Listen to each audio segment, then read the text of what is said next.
So yun po yung unang naganap. Number 2, Moses sent men who were leaders or heads of the tribes.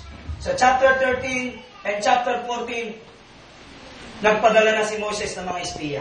Pangatlo, the spies obeyed Moses' specific instructions. They surveyed the whole land of Canaan and the people who are living there. Nung sila'y pinadala ni Moses doon para ispiyahan yung lugar, kung ano yung instruction ni Moses, sinunod nila. Sabi ni Moses, spy the whole territory and know about the people who are living there. Sinunod nila yon. At ang sabi ni Moses, give me an evidence, give me a proof about the land. Siyempre, kapag nag-survey ka, magbibigay ka ng data.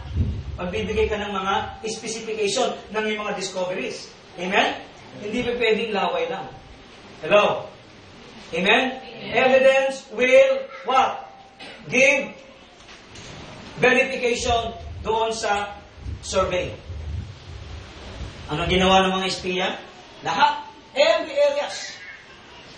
Every portion of the land. Sinurvey nila. Pati yung klase ng mga tao na nakatira doon.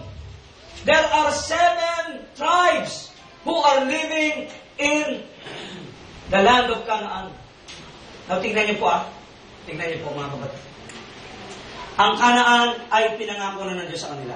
Walang pagdududa ron. 100% sa kanila na yung land of Canaan. But, listen, they need to drive out the people living there. Kinakailangan mapaalis nila ang mga taong naninirahan doon. At para mapaalis nila yon, they need to fight. Hello? Amen. They need to fight for these 7 tribes who are living in the promised land na ibinigay ng Diyos sa kanila. Hindi naman pwede yung pagdating nila ron. Hoy! Ang sabi ng Diyos sa aming mga ninuno mula pa kay Abraham, Isaac and Jacob, itong lupain ng Canaan na tinitiran nyo, sa amin ito, magsinayos kayo. Chupi! Hindi naman ang pwede yun. Kasi ang puso roon sa panahon na yun, para makonquer mo ang isang lupain, you have to fight for your right. Amen. Hello? Nandiyan pa ba tayo? Amen. Mga kapatid, napakaraming pangako ng Diyos sa atin. Lahat ng pangako ng Diyos sa atin ay totoo. Lahat ng pangako ng Diyos sa atin ay napakadakilan, napakaganda para sa atin. But, it will not come to us. It will not happen to us naturally. You have to fight for the promises of God. Amen. You have to fight for your right. Kung talagang sa iyan, ipaglaban mo. Panindigan mo sa iyong pananampalataya na ang pangako ng Diyos ay para sa akin. Amen? Amen. Hindi naman sila pwedeng makiusap. Pwede ba? Yung mga tribo doon, pwede ba magsialis na kayo? Please naman, amin to eh. Ito, pintulo namin oh. They need to fight. Ganon din sa akin. Mga kapatid, meron bang pinangako ang Diyos sa'yo? Sinabi ba ng Diyos sa'yo na ikaw ay dadalhin niya sa ibang bansa at doon ikaw ay pagpapalaki? You have to work out for that promise. You have to fight for that promise. Amen? Amen. Why? Hindi binibless ng Diyos sa mga taong tamad. God has no pleasure with those lazy people.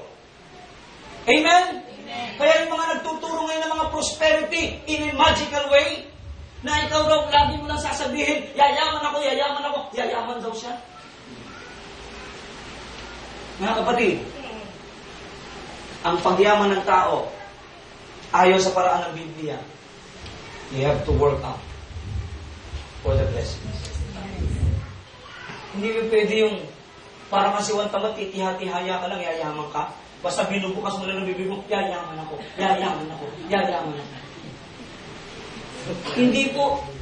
Hindi po ganyan ang prosperity o kasaganaan tinuturo ng Biblia. Pag ikaw ay hardworking, God will bless you. Pag ikaw ay good steward, God will bless you. Amen? Pag ikaw ay diligent sa iyong trabaho, masigasig ka sa iyong pagtatrabaho, mahusay ka sa iyong pagtatrabaho, God will bless you. Amen. Hindi mo pwede yung Basta ako, papasa ako sa exam. Kahit di ako mag-review. Kasi anak ako ng Diyos. Sino sabi sa'yo? Basta ako, matataas ang marka ko sa school. Kahit na ako'y magbulakbol. Kasi born again ako eh. Basta sinasabi ko, papasa ako, papasa ako. O kaya nga, papasang awa ka. Alam niyo, ang dami nagtuturo ngayon ng magical prosperity. What we believe, listen, what we believe is a biblical prosperity. Amen. Hindi pinagpapala ng Diyos yung basta sinasabi mo lang na ikaw ay yayaman ka. No?